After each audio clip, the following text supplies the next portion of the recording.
are. So we're in my summer houseplant picks. A little bit about me if you don't know very much. I started working at McDonald Garden Center in 2020, and I love houseplants, and I started working in our houseplants department and had a huge passion for it, a newfound passion. I never really knew much about plants before I was here, so I've learned a lot in the past few years, and I'd love to share my knowledge with you guys. These are all plants that I picked today that we actually have in stock at our Independence location, so definitely come see it, the plants that I talk about, if you want to have them in your home too.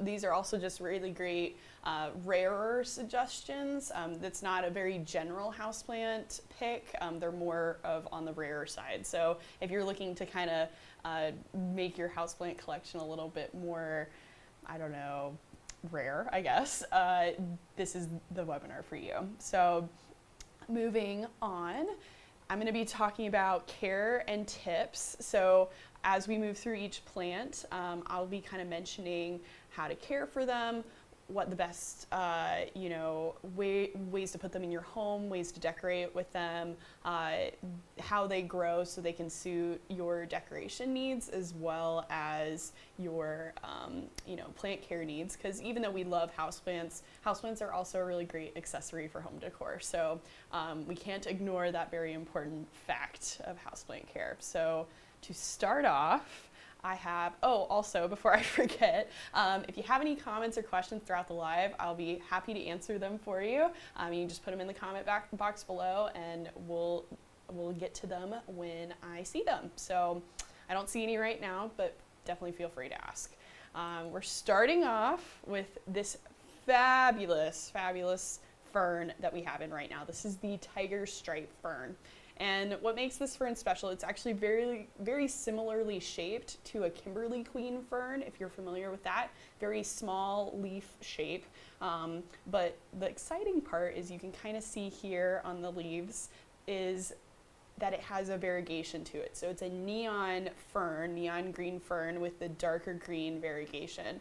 And I think that just really adds a lovely element to, if you're a fern collector or you're a high humidity plant collector, it's just a really lovely fern that actually ends up trailing down as it grows longer, very similarly to a Boston fern, which are the fern hanging baskets you generally see around Hampton Roads on people's porches.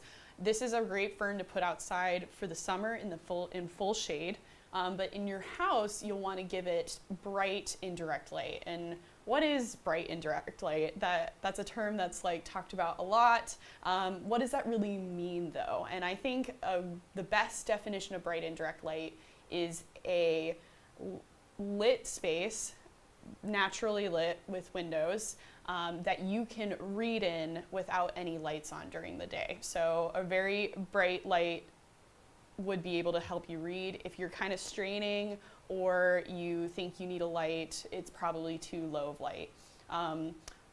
Usually that means within 5 feet of a window. That can mean even closer depending on what type of window it is too. So if it's a north facing, you're gonna get less light during the day. If you have a tree in front of your window, you're definitely gonna get less light during the day, even if it's a south facing window.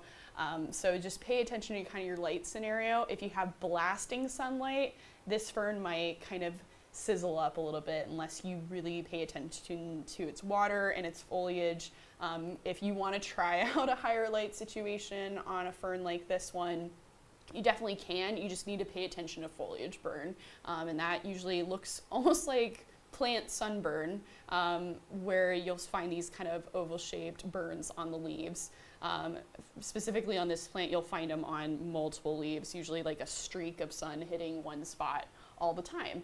But I also have an example of this fern with me right here. So you can kind of see its lush quality. It's just a very fabulous fern. I love it. It's so fun.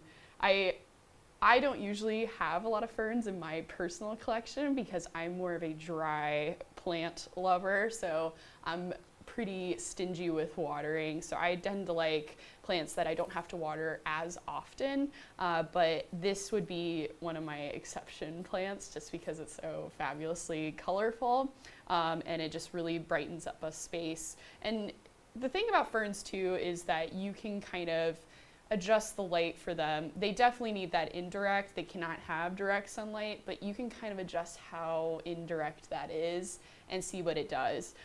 That's, I think, the fun thing about houseplants. You can move them around, see what they like, learn the houseplants you have, and see what they particularly like too. Each plant almost has its own personality, so you might have a fern that can go a little drier than others, and this one is definitely a nice, easy care. And look how nice it like bounces. I'm trying to get it in a good shot. There we go. And it would be beautiful in a hanging basket. So definitely consider a tiger stripe fern for your collection. And that's just number one. We got a whole list of guys to go through. I still don't see any comments yet, so we're moving on to the next one. Sayuri snake plants. These are one of probably my favorite snake plant. I'm gonna definitely say that. This is my summer pick, so yes, my favorite snake plant. I just love the minty color on these snake plants. Definitely a gorgeous variegation to them, very unique looking compared to the snake plants we're used to. So that dark green kind of molted foliage, not molted, like more mottled, I guess, where you can kind of see texture within the leaf. You can see the same here on these plants, but they are more creamy looking. I think they kind of remind me of like a matcha latte, I guess. And I think that's a very calm, pleasant plant to be around. Additionally, they're very easy to care for. That thing I mentioned about loving dry plants, this one is a very dry loving plant. Most of us know about snake plants and that they're really easy to care for.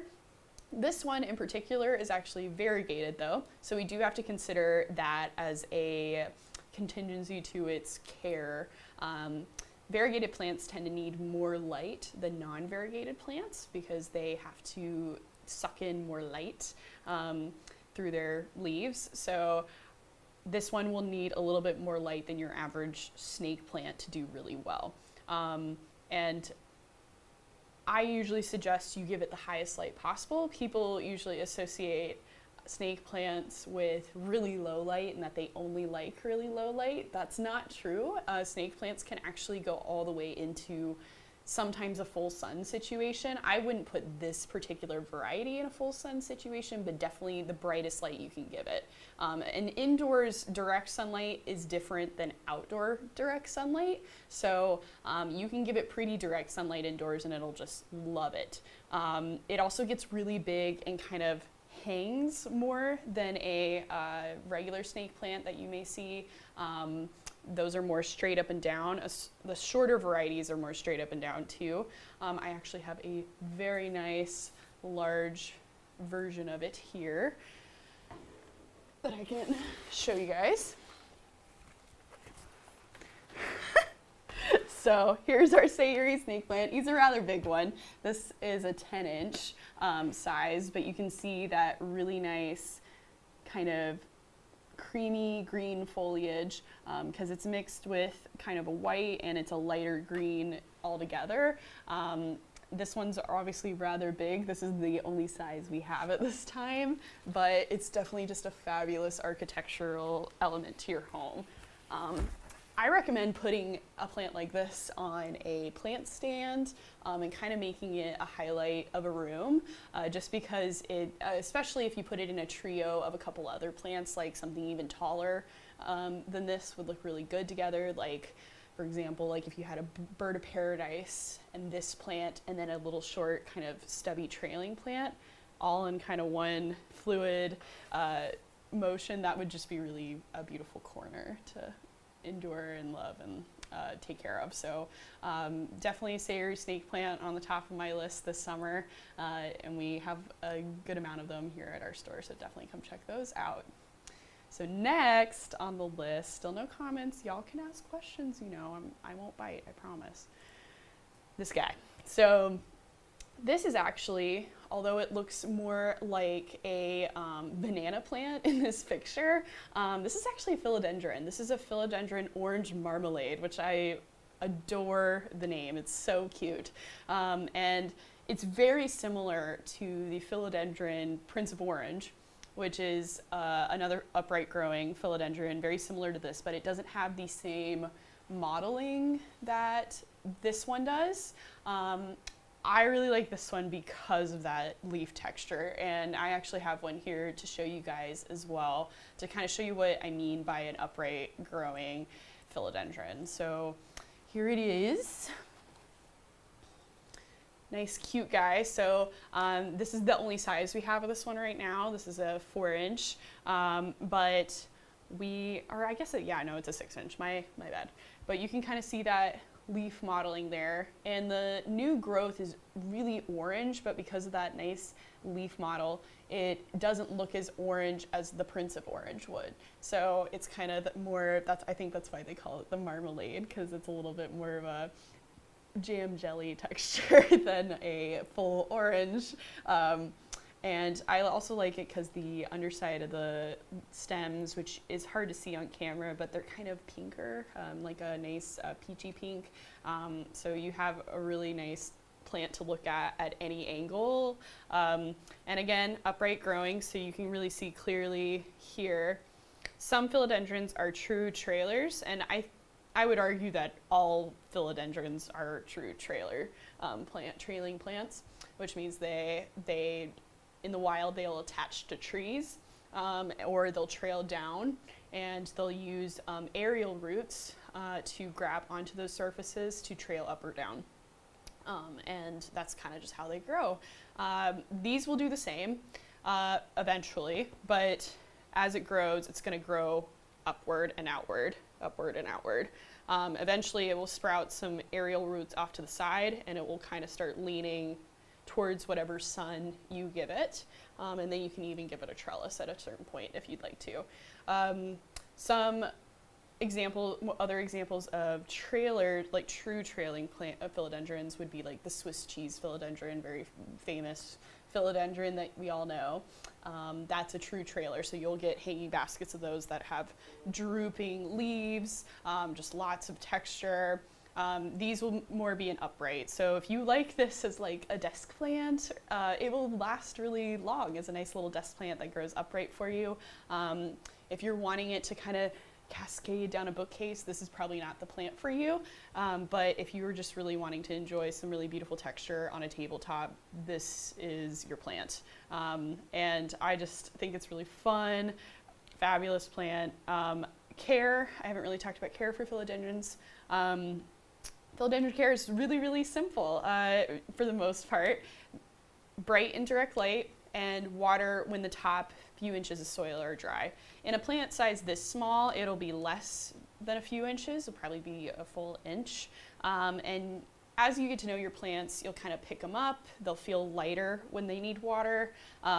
Generally, the drying time is about a week and a half to 2 weeks, depending on the humidity in your home, where you live.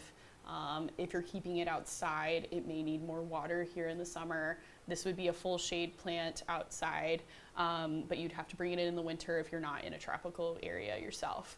But philodendron care, super fun, really great plants to love on.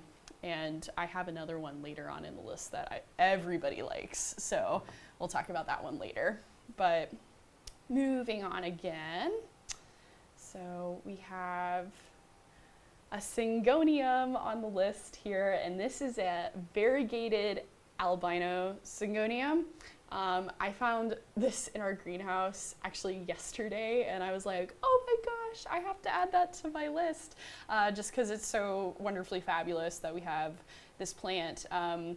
Syngoniums are a houseplant staple. They've been around for years. I'm pretty sure we've carried syngoniums here at McDonald Garden Center for as long as the garden center has been open. That's how popular they are and eternal they are as a houseplant, mainly because they're very simple to care for. They're a vining plant. They like indirect light, don't need super bright light in most cases, and they just will grow for you. Usually you'll end up taking sprigs out, making more pots. It's one of those kind of plants, very similar to pothos, where you just can't get enough of that particular plant. But with the variegated albino variety of a syngonium, you have that variegated element, right? So you'll need a little bit more light to love on this plant.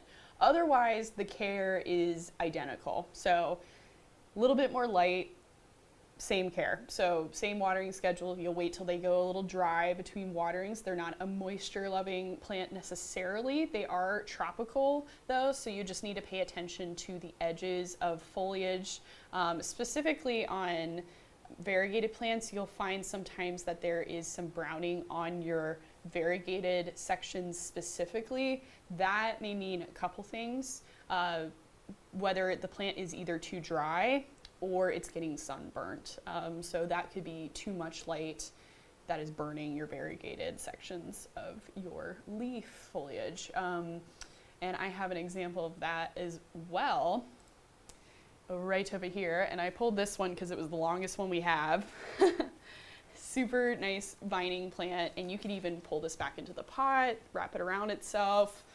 You could have this growing up a trellis. You could, you know, there's so many ways to style syngonium. I also think they're really great trailers in containers with other plants in them. So a great pairing would actually be an upright growing philodendron, and then you put this at the base of that philodendron and kind of line them all up, and it's just a really pretty pot. It's a very traditional looking pot too, so I think that's like an ode to older times, an ode to the first houseplant care of all time. So, and this one I also pulled because it has a good example of that kind of foliage burn I was talking about. So you can kind of see on the very edge here that you see that little crunchy leaf texture right there I'm pointing at. That is from a little bit of foliage burn, and that is very simple to take care of. Unfortunately, that's a leaf that probably just needs to be trimmed a little bit, or the entire leaf needs to go. Don't be afraid to prune your rare plants. I know it's a very hard thing to do, to, you know, separate yourself from a leaf, especially when the plant is more on the more expensive side. You're worried about killing it all the time, which is a stress a little bit. But when you're into rare houseplant care, that's just part of the trade, right? So pruning plants will help them grow better, and as long as you're not pruning off too much, it'll overall benefit the plant. And especially if you're not seeing signs of consistent damage or pests or disease, just pruning off a leaf or two every once in a while is fine. So I'm just gonna, syngoniums, you can kind of just, if I can hold it right, you can kind of just pull off the leaf just like that. And then they're ready to go back on your shelf. So that leaf's a goner, but your plant will be better off for it. And I was talking about air roots earlier. This is a good example of air roots you will find on vining plants, and this is how they attach themselves in the wild. So if you want to kind of mimic that in your home, we have these really great trellises from Mossify. They're actually more moss poles than trellises that we carry at the store right now in a couple different sizes, and they're actually bendable, which is super cool because you can kind of do these fun shapes with your vining plants. This would be a really great plant to put on a Mossify pole. So think about that when you're coming to buy your house plants, how you want to style them in your home as well. So still no questions, that's fine. Moving on. That one we already did, which is cool. So we're moving on to my favorite houseplant, I think, ever, which is a big statement, especially for a houseplant lover. The reason I like this plant so much is it is very strange. It's one of the weirdest plants I've ever seen. And it's also perfect for summer weather. So it was the perfect pick, and I was so glad to see that we got some in to show you guys. These are lithops, otherwise known as living stones, and they're native to South Africa, so they are used to being in rock beds out in the middle of the desert, basically, experiencing extreme drought and heat for their entire lives. And because of that, care for them is extremely limited. You do not have to water these plants hardly ever.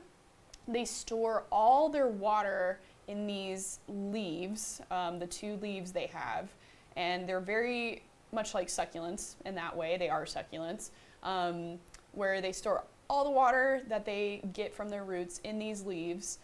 So if you overwater them, they'll kind of explode, actually. Very similarly to how succulents get kind of mushy, this is what will happen to a lithop. I only water my lithops when I see them getting really, really, really wrinkly. That means that they need some water. You never really want to water lithops while they're splitting. So the little 2 leaves will part, and then a new lithop will come through the center. You may see them flower. They flower through the center of that split there. It's very funny. They look like little tiny butts, which is so cute. But they're just a fabulous plant to have in a collection, especially of rare houseplants, because people will come up to your windowsill and they're like, what the heck is that thing? Well, you can explain to them, it's a lithop. I only water my lithops a couple times a year, and only when they're really wrinkly. And that only occurs every couple months in most cases. You water them the most in the summertime, and the times you will water them depend on whether you're keeping them outside or not. I do not keep my lithops outside. In our climate here in Hampton Roads, it's just a little too wet for them. You'll find people living in like Southern California, New Mexico, Arizona can keep their lithops outdoors year round for the most part, because they have similar desert climate, and it doesn't rain as much there. They do like full sun, and when I mean full sun, I mean full sun. Really, really bright, direct sunlight as much as possible. And that's usually really difficult to achieve indoors. So I usually amend that. I have a really bright sunny window that gets full sun all day long that my lithops love. But you may have to amend your space with a grow light for this type of plant. Generally, if you're already caring for rare plants, you will have a grow light with you already. I recommend a big panel grow light. They come in a variety of sizes, especially if you have lots of house plants. But here's an example of our little lithop. Let's see if he'll focus for me. Ooh, got a little crumbs on the floor there, but there he is. And they come in a huge variety of colors as well, which I did not mention. There are a virtually endless amount of lithop varieties. I don't know the exact name of the one I'm holding, but this one's a popular variety with the kind of gray foliage with the red speckle. The other popular one is the light green with the dark green speckle. They also will grow, an important note is they'll grow in bunches. So as they duplicate, you'll kind of get a little mound of lithops over time, which is so cute. So lithops, again, #1 plant. Very unassuming plant, but I think it's very special and definitely a great summer house plant. So you might want to add a couple of these to your collection. Really fun to put in a little pot together. Great to do with kids too. They're very easy to plant up. So if you're ever here at our store and you're needing help potting up your houseplants or repotting your houseplants. I know that can be a really intimidating task depending on how big or small your project is. But we're here to help you at our Houseplant Help Desk. At both of our year-round locations, we have a Houseplant Help Desk with experts in our green team, houseplant experts, to help you guys out with whatever you need. So if you're looking for soil, substrates, all that stuff, that's what we're here for. Moving on to my next and final favorite, the Thai constellation philodendron. This is obviously one of the most popular rare plants that exist. Everybody's probably seen a picture of this before, and it's just a really fun, fabulous plant because of how gorgeous it is. I mean, who doesn't like a beautiful white speckle variegation, especially on a plant that grows this large?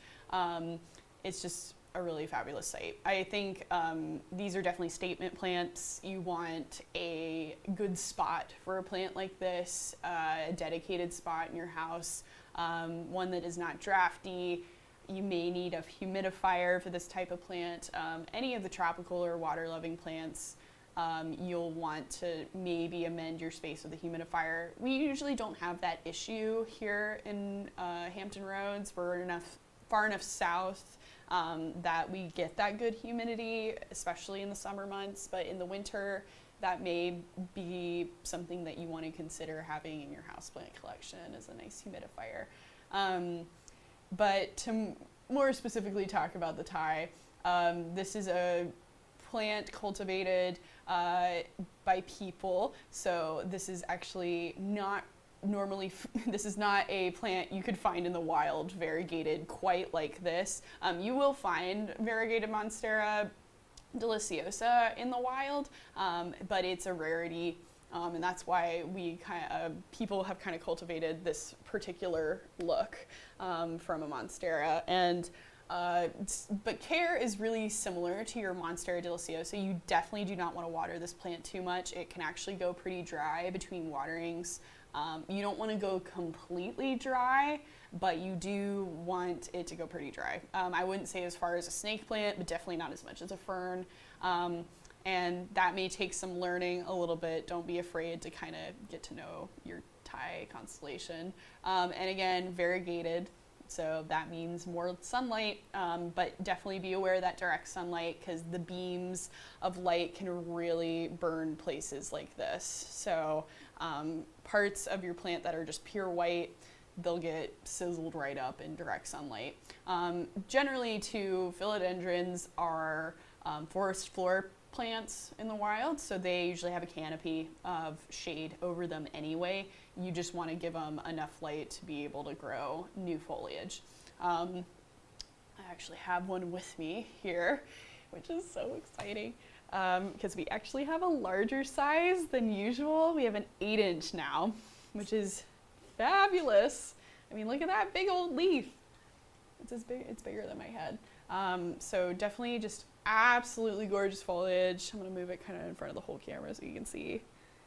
Who would not want that in their house? Especially if you have, kind of mid-century modern, look with a lot of white and beige and neutrals, or even a jungle look for some high contrast. And even the smaller leaves on this particular one, it just looked absolutely gorgeous. I mean, look at that leaf, it's insane looking. Just a wonderful, wonderful marble variegation. And this actual plant, and you'll find some of these other plants at our stores, is from the Proven Winners Leaf Joy collection. So Proven Winners actually does, if you're familiar with their lovely annuals, which a lot of our petunias and other spring annuals come from Proven Winners. They actually have a houseplant collection as well, and they focus on collector items particularly. And our buyer, Sarah, just loves these collections. She thinks they're really awesome, and she tries to bring them to y'all as much as she can. So this is a collector variety, obviously, because it's a special one. But we have a couple other really cool ones. I think we have some alocasia from Leafjoy. We've had a variety of philodendrons from Leafjoy. I'm trying to think of some other ones. You'd probably just have to come in store and see yourself. The variety of plants changes all the time here, and if you don't come grab what you see, it will probably be gone very soon. So definitely also to note about rare plants, they're usually more on the expensive side, so it's definitely a dedicated hobby, but if you really want these plants, you just save up and enjoy them. I definitely have saved up for as long as, as possible for ones that are on my wish list. I recently bought a cactus spiralis, which was on my list for like 2 years from here, so it's exciting when you can finally get that plant you love. And I do have some honorable mentions. I could not resist having a few extras. I'll just kind of poke at them real quickly, but first off is wow, I just blanked. Ficus elastica shiveriana. This is a rubber tree, and that's up in this picture right here. Ooh, right there. And this is a really fun rubber tree that we just got in. I thought it was just so lovely when I saw it, because not only does it have lime green foliage, which is fabulous, but as the foliage gets older, your variegation gets lighter and there's more contrast between the leaves. So you can see it's a little bit more white there than it is on that brand new leaf. So I think that's a really fun plant to look at. Then we also have the living lace Daviana, blue star fern, actually. This is a gorgeous fern that we just got in. Again, that's from that Leafjoy collection I was talking about. Absolutely gorgeous, gigantic, as you can see from my head size next to this plant. Water lover for sure. It's definitely a fern still, so you'll need to pay attention to that if you really want a plant with that gorgeous foliage texture. And then of course it couldn't really be a summer houseplant picks without a bromeliad. So we just got in some new silver vase bromeliads, which I wanted to kind of touch on because they're kind of silvery, that creamy foliage I was kind of talking about with the savory snake plants, and they have these really cute pink flowers that come up too, so light pink flowers. And they get pretty big too, so that's a fun one to be a statement houseplant as they grow. And I don't see any questions. That is totally cool though. But I'm about wrapped up. If nobody has any questions, thank you for coming to watch my houseplant picks. I hope you enjoyed it. If you have any questions, even after the live here, or if you want to know what more we have in stock in houseplants, you can definitely just comment under any of our posts. We'll get back to you as soon as we can. Or you can call us or come in store, and our houseplant green team would be happy to help you with anything. And then that's about it. So thank you guys for coming, and we'll be talking to you real soon. Bye.